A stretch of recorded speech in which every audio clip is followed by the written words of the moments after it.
오늘 우리에게 주신 하나님의 말씀은 창세기 16장 1절부터 3절까지입니다. 1절부터 한 목소리로 읽습니다. 시작. 아브라함의 아내 사레는 출산하지 못하였고 그에게 한 여종이 있으니 애굽 사람이요 이름은 하갈이라. 사레가 아브라함에게 이르되 여호와께서 내 출산을 허락하지 아니하셨으니 원하건대 내 여종에게 들어가라. 내가 혹 그로 말미암아 자녀를 얻을까 하노라 하매 아브라함이 사레의 말을 들으니라. 아브라함의 아내 사레가 그 여종 애굽 사람 하갈을 데려다가 그 남편 아브라함에게 첩으로 준 때는 아브라함이 가나안 땅에 거주한 지 10년 후였더라. 아멘. 요즘 이렇게 길을 갈 때 내비게이션 안 쓰는 분들 거의 없습니다. 제주 같은 경우는 내비게이션을 도로가 뻔하니까 안 써도 되지 않나 라고 생각하지만 제주도는 특별히 내비게이션 써야 됩니다. 시속 30km짜리 학교 앞에 갑자기 시속 30km짜리 도로가 막 생기니까요. 70km로 달리다가 갑자기 30km로 뚝 떨어지니까 이거 조심해야 됩니다. 가다가 길가에 어린이집이라도 하나 있으면은 또 30km로 뚝 떨어지고 조심해야 돼요. 네. 예전에는 내비게이션이 그냥 길만 안내해 줬는데 요즘 내비게이션은 길이 막히면은 막히는 길을 이렇게 우회해서 갈 수 있는 아주 스마트한 내비게이션이죠.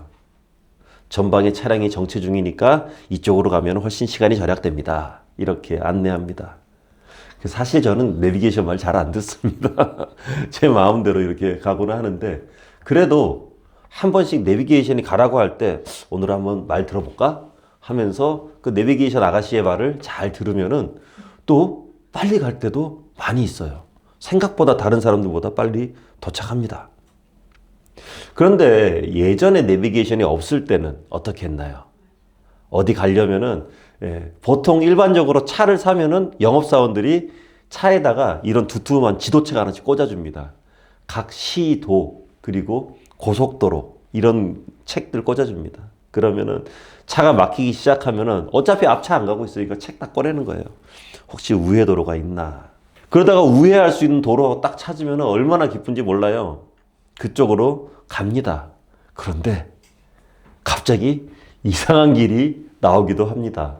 분명히 지도상에 길은 있어요. 길은 있는데 막 포장 안 된 임도가 나오기도 하고요. 특별히 막 주변이 어둑어둑해지잖아요. 깜깜해지면은 무슨 전설의 고향 같아요. 가로등 하나도 없고 내 차만 이렇게 가고 있어요. 내가 여기 왜 왔나? 후회하죠. 막히더라도 그냥 고속도로로 갈 걸. 내가 왜 여기 왔을까? 그렇게 아무리 길이 막혀도 한 7시간 정도면 도착할 길을 갔다가 한 10시간 돌아간 적도 있습니다. 너무 고생했죠. 그러면서 제가 한 가지 얻은 교훈이 성급하게 우회하지 말자. 돌아가지 말자. 그냥 가는 게 훨씬 낫다. 그리고 사실 우리 인생도 그렇죠. 특별히 크리스천들 보면은 하나님의 길을 이렇게 잘 가다가 뭔가 안 풀리고 막히는 것 같으면은 성급하게 우회하려고 합니다. 다른 것들을 막 이렇게 찾아봐요. 그리고 오늘 아브라함과 사레가 딱 그 케이스죠. 하나님께서는 아브라함과 사라에게 너희의 후손이 하늘의 별처럼 많을 것이다 라는 엄청난 비전을 주셨어요. 그러면 막 사레가 막 아들도 막 수북수북 낳고 막 그렇게 해야죠. 그런데 정작 현실에는 아무런 변화가 없습니다. 아들 하나가 없어요. 한 명이 없어요. 비전과 현실 사이의 괴리가 너무나도 커요. 거기에 사례로서는 이제 고민하는 남편을 옆에서 가만히 보면은 왠지 내 잘못 같죠. 야, 이거 참. 그래서 사례가 고민하다가 묘수 하나를 딱 생각해내죠. 우리 2절 말씀 함께 읽어봅니다. 시작. 사레가 아브라함에게 이르되 여호와께서 내 출산을 허락하지 아니하셨으니 원하건대 내 여종에게 들어가라. 내가 혹 그로 말미암아 자녀를 얻을까 하노라 하매 아브라함이 사레의 말을 들으니라. 아멘. 그런데 이게 우리가 아이가 안 생겼으니까 라고 하는 거하고요. 여호와께서 안 주셨다. 이거 완전 다른 거거든요. 내가 시험에서 떨어졌어요. 이 얘기하고 하나님께서 나를 떨어뜨리셨어요. 지금 완전히 이거예요. 자녀가 없다고 하지 않습니다. 지난주에 아브라함도 하나님한테 따질 때 그랬잖아요. 하나님한테 막 이렇게 얘기하면서 주께서 내게 씨를 주지 아니하셨으니 하나님이 안 주셨다는 거예요. 사례의 이 말 주님께서 안 하셨다. 이 말은 진위가 굉장히 의심스럽습니다. 내 인생이 풀리지 않는 것이 바로 하나님 때문에 풀리지 않습니다. 라고 이렇게 믿음으로 고백하고 있는 거예요. 엄청난 믿음이죠. 예. 하나님에 인해서 다 됐다. 사례는 지금 하나님을 향한 섭섭한 마음, 예, 금할 길이 없습니다. 그 섭섭함이 쌓이고 쌓이다 보니까 잘못된 생각으로 빠지게 만들죠. 하나님께서 나에게 아이를 주시지 않는구나. 이렇게 결론이 딱 내려져 버리는 거예요. 하나님을 바로 믿지 못하니까요. 불신의 사람은요, 부정적인 마침표를 끊습니다. 딱 찍어버려요. 난 끝났어. 하나님께서 안 해주시는데 뭐. 에이, 하나님 나 안 할래. 내 인생에 하나님은 전혀 관심 없으신 것 같아. 다른 사람들은 저렇게 잘해주는데 내 인생은 왜 이런 거야? 하지만 바른 믿음을 가지고 있는 하나님의 사람은요, 부정적인 마침표가 아니라 긍정적인 쉼표를 찍어요. 무슨 말이냐면 지금 아기가 없지만 쉼표 하나님께서 분명히 주실 거야. 지금 나의 기도의 제목들이 이루어지지 않지만 쉼표 하나님께서는 하나님의 때에 반드시 아름답게 이루어 주실 거야. 조금만 더 기다리며 기도했다면은 분명히 하나님의 뜻을 잘 발견할 수 있었을 건데 하나님을 향한 이 섭섭한 마음이, 이 마음의 섭섭이들이 막 이렇게 들어가니까 잘못된 생각을 하는 거예요. 사례는 그랬을 거예요, 아마. 하나님께서 분명 남편인 아브라함에게 하늘의 별과 같은 무수한 자손을 약속하셨는데 아마도 아이가 없는 이유는 이제 늙고 폐경도 지나버린, 한참 지나버린 나 때문에 이게 안 되는 건지도 모르겠다. 나쁜 생각이 꼬리에 꼬리를 물고 막 이어집니다.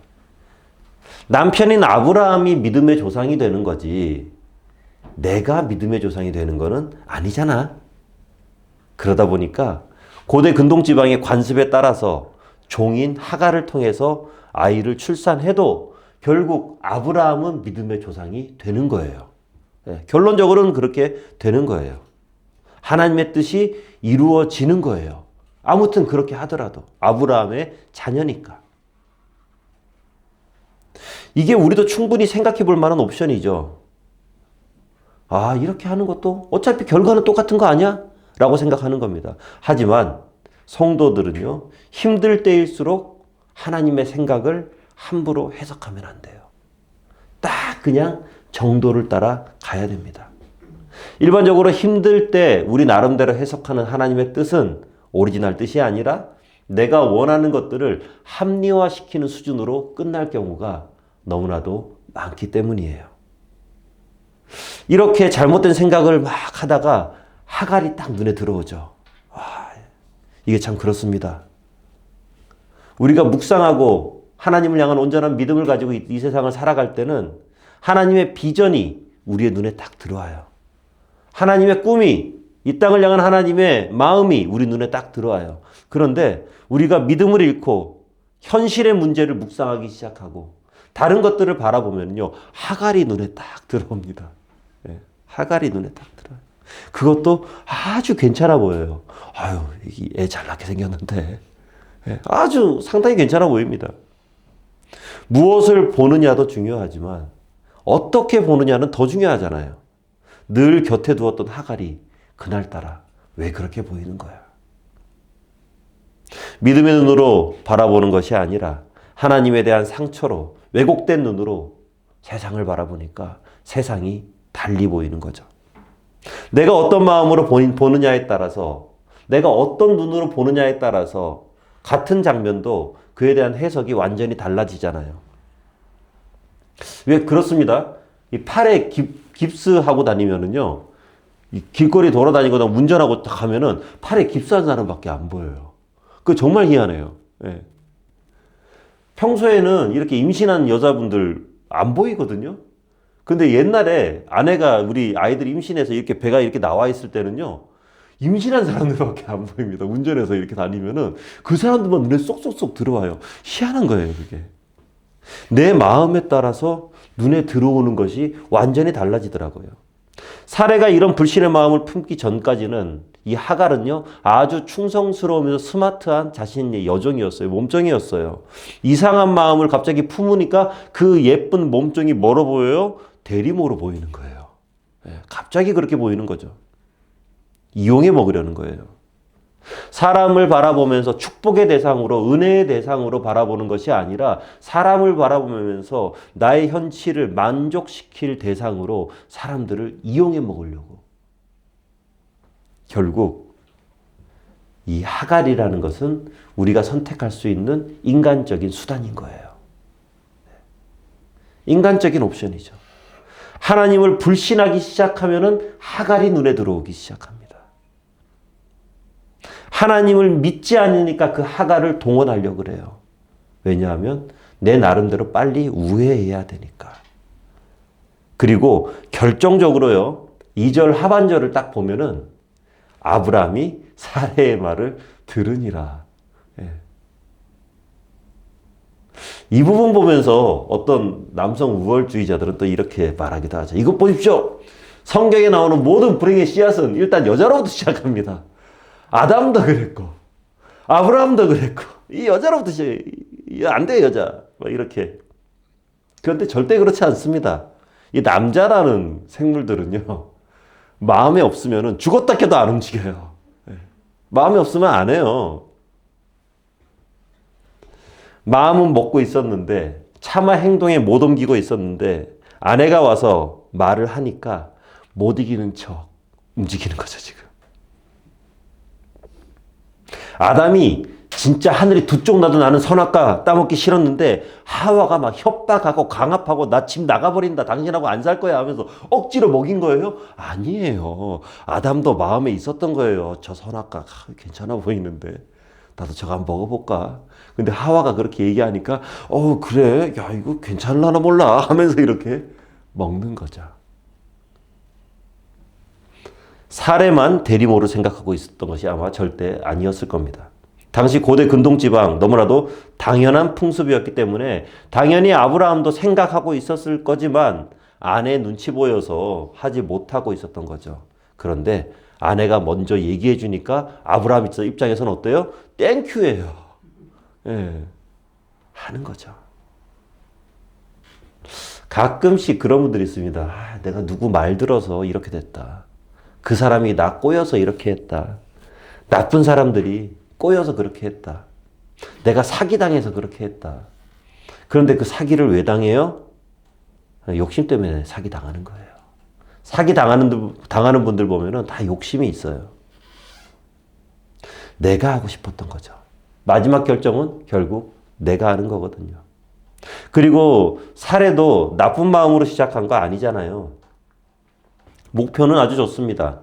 저 하늘의 별과 같은 후손을 약속하신 그 하나님의 뜻을 이 사례는 이루고 싶은 거예요. 그 뜻을 이루고 싶은 거예요. 그러면서 마지막 방법이라 생각하면서 하갈을 끌고 온 거거든요.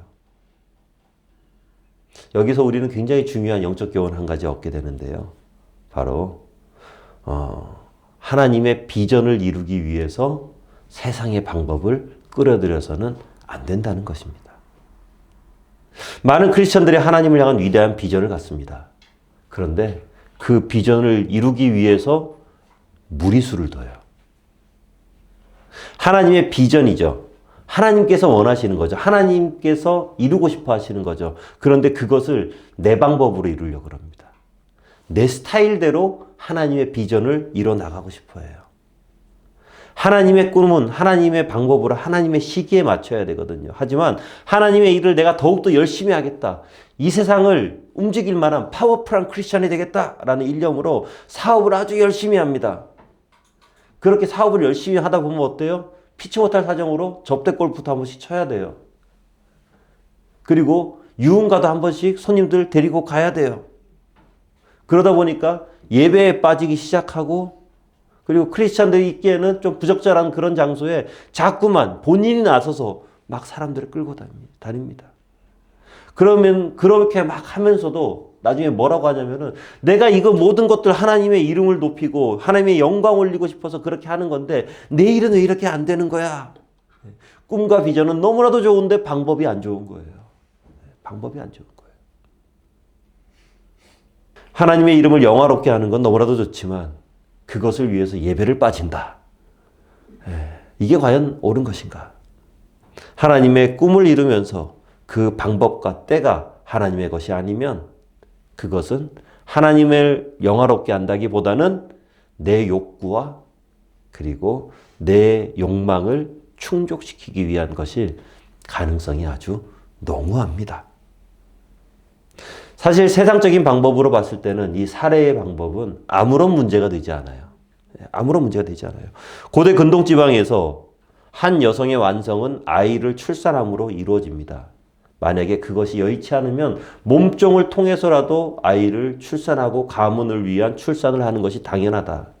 왜냐하면 당시에는 여종을 통해서 낳은 아이가 그 마님을 보면서 어머니라고 불렀으니까요. 이런 당연한 세상적인 가치관과 방법이 있었기 때문에 살해는 아무런 거리낌 없이 이것을 실행했던 거죠. 하지만 우리가 알고 있는 세상적인 방법과 가치관이 아무리 그 시대적 필요 그리고 시대적 분위기를 만족시킨다고 할지라도 크리스천이 갈 길과 크리스천이 가지 말아야 할 길은 분명히 나눠집니다. 왜냐하면 우리는 세상의 법과 세상의 관습을 따르기 이전에 하나님의 법과 하나님의 말씀을 따라야 되는 사람들이기 때문이에요. 그리고 이러한 것들을 우리의 마음 가운데 언제나 품고 있어야만 합니다. 이렇게 말하니까 살해가 무슨 꼭 또 악의 축이 되는 것 같아요. 그죠? 그런데 살해는 또 살해 나름대로의 이유가 또 있었어요. 우리 3절 함께 읽어봅니다. 시작. 아브라함의 아내 사레가 그 여종 애굽 사람 하갈을 데려다가 그 남편 아브라함에게 첩으로 준 때는 아브라함이 가나안 땅에 거주한 지 10년 후였더라. 아멘. 자, 무려 10년을 기다립니다. 10년. 그분들이 성급하게 뭐 1, 2주 만에, 한두 달 만에, 1, 2년 만에 이런 결정 내린 것이 아니에요. 10년을 인내하면서 기다렸습니다. 상당히 기다린 겁니다. 이 정도면은 정말 기다릴 만큼 기다렸다라고 생각할 수도 있죠. 자, 그렇다면은 하나님께서는 왜 이렇게 오랜 시간 동안 약속의 성취를 미뤘을까? 그것은 바로 아브라함과 사레의 믿음의 크기가 커지기를 원하셨던 거예요. 일부러 하나님께서 약 올리면서 내가 안 주면 니들 어떻게 하는가 한번 보자. 이것들 하면서 이렇게 하나님이 하셨던 게 아니거든요. 그게 아니거든요. 오늘 본문 말씀 이후로도 하나님께서는 15년이 지나서야 이삭을 그들에게 주십니다. 그리고 이 15년은요, 어떻게 보면은 아브라함과 사레의 교만의 크기였던 것 같아요. 그 15년이 지나서야지 그 교만이 사라지는. 혹시라도 하나님의 약속, 하나님의 비전이 빨리 성취되기를 원한다면 우리 안에 교만이 사라져야만 합니다. 하나님보다 앞서려는 것, 하나님보다 먼저 하려는 것, 그러한 교만이 우리 가운데서 사라져야 돼요. 하나님 말고 내 삶 가운데 동원할 수 있는 수단들이 싹 없어져야 돼요.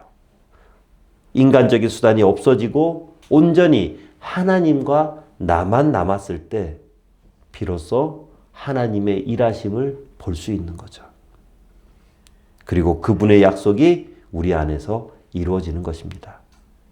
그리고 이렇게 하나님의 약속이 이루어져야만 온전히 하나님께 영광을 돌릴 수 있는 거예요. 내가 한 게 아니거든요. 주변에 그런 분들이 있습니다. 나는 하나님 말씀 잘 듣고 하나님의 은혜 가운데 살아가기 위해 노력하고, 그런데 나는 잘 안 풀리고, 세상에서 자기 마음대로 살아가는 저 친구들은 저렇게 잘 풀리고, 그게 부러워하죠. 그러면서 스스로 조금 비참하게 생각하는 분들, 그리고 조급하게 생각하는 분들이 있습니다. 바로 하나님 대신, 하나님의 시기와 하나님의 뜻과 하나님의 방법 대신 사용할 만한 하갈이 조금 남아있는 사람들. 하나님의 사람이, 믿음의 자손들이 하나님의 비전을 이루기 위해서 세상적인 방법으로 우회하거나 편법을 사용하는, 나만의 하갈을 자꾸만 끌어들이면 안 됩니다. 우리는 주변과 비교할 필요 전혀 없거든요. 시편 말씀인데 우리 함께 한번 읽어봅니다. 시작. 여호와 앞에 잠잠하고 참고 기다리라. 자기 길이 형통하며 악한 꾀를 이루는 자 때문에 불평하지 말지어다. 분을 그치고 노를 버리며 불평하지 말라. 오히려 악을 만들 뿐이라. 진실로 악을 행하는 자들은 끊어질 것이나 여호와를 소망하는 자들은 땅을 차지하리로다. 아멘. 길이 좀 막힌다고, 상황이 조금 힘들어 보인다고, 때로는 나의 나이와 여건 때문에 당장 이렇게 시작해야 되는 것 아니냐? 스스로 한계를 지어버리지 않아도 됩니다. 스스로 불평을 자꾸 만들 필요 없습니다. 사례처럼 하나님께서 나에게 안 주셨다, 마침표 찍을 필요 없어요. 하나님의 역사는 계속 진행됩니다. 우리는 부정의 마침표가 아니라 희망의 쉼표를 찍고 계속 비전을 향해서 전진해 나가면 되는 거예요.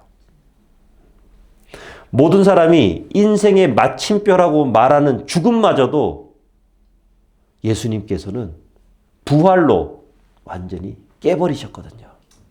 그러면서 천국에 대한 소망을 우리의 심령 가운데 부어주셨잖아요. 그 부활 생명을 믿으면서 우리 역시 마찬가지로 세상 사람들 다 끝났다고 생각하는 죽음이 우리 크리스찬들에게는 또 다른 시작점입니다.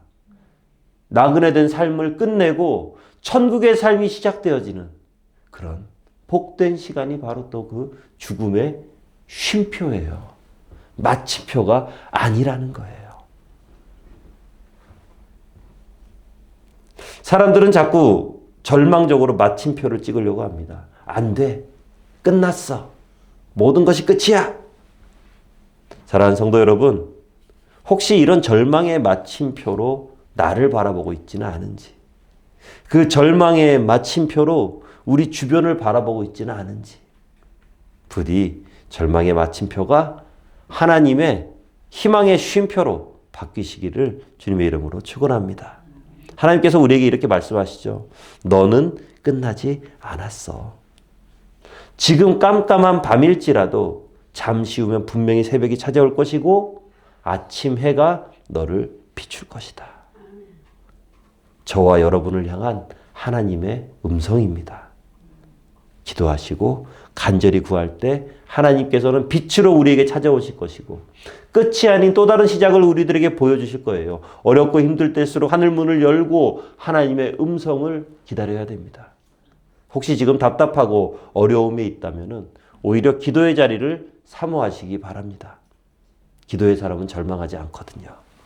패배가 찾아오더라도 그 패배를 패배시키는 것이 바로 믿음이라는 것을 기도의 자리 가운데 우리는 확인할 수 있게 될 것입니다. 말씀을 맺습니다. 제가 참 좋아하는 말이에요. 하나님을 크게 보면 문제는 작아 보이고 문제를 크게 보면 하나님이 작아 보입니다. 그러다 보면은 하나님을 작게 보다 보면은 하나님의 때와 방법이 아니라 인간적인 능력과 시기를 자꾸 조율하려고 하죠. 하나님을 향한 이 믿음이 있다가 없다, 있다 이런 문제가 아니라 바른 믿음이냐 타협적 믿음이냐 이 차이점인 거예요. 우리는 때로는 하나님의 시기를 기다리지 못하고 성급한 결정을 내립니다. 성급하게 우회하려고 해요. 문제는 결정 자체가 아니라 이 결과가 너무나도 안 좋게 된다는 거예요. 그 결정 때문에. 하나님께서는 톱니바퀴를 이렇게 잘 준비해 놓으셨어요. 잘 돌아가도록. 그런데 우리의 결정이 틀어져 버리면 다음 톱니바퀴가 물리지가 않아요. 그러면서 이상한 데로 자꾸 가버리죠. 하나님의 비전을 향해서 우리가 나아가고 있다면, 그 믿음을 가지고 걸어가고 있다면 부디 하나님의 방법을, 하나님의 때를 신뢰하시기 바랍니다. 하나님의 비전을 이루기 위해서 세상적인 때와 방법을 가지고 온다는 것은 이건 말도 안 되는 거죠. 때로는 더디게 보이고 때로는 미련해 보일지라도 묵묵히 하나님의 방법을 가지고 살아가시고, 그리고 하나님의 때를 기다릴 때 우리의 삶을 통해서 일하시는, 놀랍게 일하시는 하나님을 우리는 모두 경험할 수 있게 될 것입니다. 그렇게 살아가는 우리 모두가 되어지기를 주의 이름으로 축원합니다. 기도하겠습니다. 하나님, 우리는 때로는 너무나도 성급한 결정을 내립니다. 우리 때로는 너무나도 쉽게 하나님의 뜻을 내 마음대로 재단해 버립니다. 때로는 너무나도 쉽게 하나님의 뜻이 아니라, 하나님의 방법이 아니라 세상의 방법으로 하나님의 뜻을 이뤄내겠다라는 그런 생각을 하기도 합니다. 하나님, 우리 삶에 하가를 제하여 주시옵소서.